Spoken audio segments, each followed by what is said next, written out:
Baik, ini ada pertanyaan dari hamba Allah, Ustaz. Assalamualaikum, Ustaz. Di saat kesulitan datang kepada kita, Allah selalu membantu melalui cara apapun. Tapi apa boleh, Ustaz, di tengah proses memohon kepada Allah, kita sebagai hambanya terkadang merasa putus asa. Boleh nggak, Ustaz, putus asa?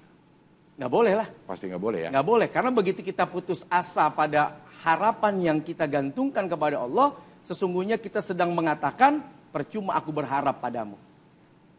Padahal Allah lah yang Rahman, Allah yang Rahim, Allah yang Razak, Allah yang Ghafur, Allah yang maha segala-galanya.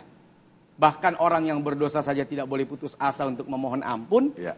Apalagi cuma soal rezeki dan kita berharap dengan doa kita diberikan. Kalau orang sudah putus asa, putus harapan dari berdoa dan memohon, berarti ada secercah di hatinya, tanda dia tidak yakin dengan janjinya Allah. Ya, mungkin tidak diberikan sesuai dengan yang diinginkan, tapi diganti yang lebih berguna, lebih menyelamatkan, lebih manfaat, lebih layak dan pantas. Dan kita tidak pernah tahu mana yang pantas menurut Allah Subhanahu wa ta'ala kepada kita, udah. Padahal harapan itulah yang membuat kita bisa tetap hidup ya, Ustaz. Kalau hidup udah tidak ada harapan, mau ngapain? Segala kegiatan kita pasti ujungnya adalah harapan. Kita mau berangkat kerja, harapannya nanti dapat gaji. Betul. Kita mau berangkat syuting, harapannya nanti betul. Suasana nggak hujan misalnya betul. gitu. Mau kemana aja pasti ada harapan yang akan kita capai gitu. Betul. Makanya banyak orang yang berharap kemudian pindah ke Bekasi. Karena di sana banyak harapan. Bekasi terkenal dengan kota sejuta harapan. Dimulai dari Harapan Indah, dari Harapan Jaya, ada Pesona Harapan, ke ujung harapan. Sampai ke ujung harapan, begitu nyebrang dikit, harapan kosong.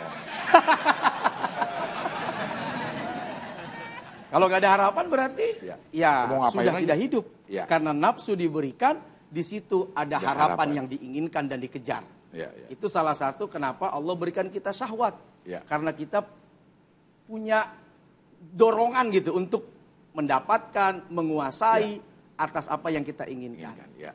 Oke, ini ada pertanyaan lagi nih, Ustadz. Banyak orang yang sampai bunuh diri ketika tidak sanggup menghadapi ujian. Apa Allah dapat mengampuni orang tersebut ketika di akhirat? Kalau kita melihat beberapa banyak riwayat, orang bunuh diri ini adalah orang yang mati dalam keadaan kafir. Ketika mati bunuh diri atas keputusasaannya. Berarti dia masuk kelompok orang-orang yang ingkar, orang-orang yang kafir kepada Allah Subhanahu wa ta'ala. Kenapa? Tadi. Sebab dia sudah meniadakan harapan itu dan dia menafikan akan janji Allah. Akhirnya dia memutuskan untuk mengakhiri hidup karena merasa bahwa Tuhan tidak mendengar, Tuhan tidak peduli, Tuhan tidak lagi memberi apa yang dia mau, dan dia merasa hidup sendiri tanpa ada naungan dan perlindungan. Akhirnya dia bunuh dirinya, dia mati, dan mati dalam keadaan kafir. Nah, ini bahayanya orang mati bunuh diri karena ketiadaan harapan tadi, atau putus asa. Dan tidak ada pengampunan di akhirat nanti. Dan tidak ada pengampunan bagi orang yang mati bunuh diri dalam keputusasaan. Wala tai'asu mir rauhillah. Larangan keras bagi seorang mukmin muslim untuk berputus asa dari rahmatnya Allah. Jadi apapun yang dilakukan selama hidupnya, kalau hidup di ujungnya dia putus harapan, putus asa dan bunuh diri, hangus. Ya selesai sudah hangus. Orang muslim dia kemudian pindah misalnya jadi non muslim. Maka pahalanya habis, tinggal dosa. Masuk lagi ke dalam Islam, dosanya masih nyisa. Nah, seperti itu. Orang yang mati bunuh diri, mati dalam keadaan kafir, maka sama seperti mati tidak mengesahkan Allah. Soal kemudian bagaimana, ya saya juga tidak bisa memastikan. Tapi beginilah riwayat yang ditunjukkan. Soal nanti Allah dengan Rahman Rahimnya, dan Allah yang paling tahu keadaan makhluk-makhluknya, hamba-hambanya. Semoga masih ada harapan diampuni. Kan tetap berharap lagi. Semoga diampuni oleh Allah Subhanahu wa ta'ala. Oke. Nah, nyinggung sedikit tentang orang yang bunuh diri. Tapi ada banyak nih kejadian yang kita tidak bisa pungkiri juga. Kita selalu saksikan ada orang yang melakukan bom bunuh diri, tapi alasannya bukan putus asa. Alasannya siar, dakwah bahkan.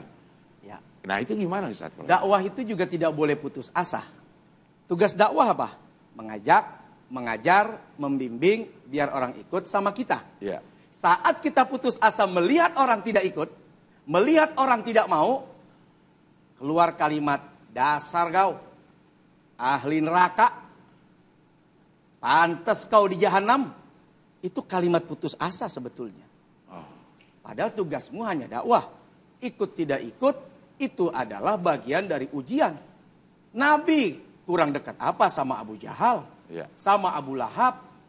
Itu adalah pamannya. Nabi keponakannya. Tapi nggak masuk Islam tuh.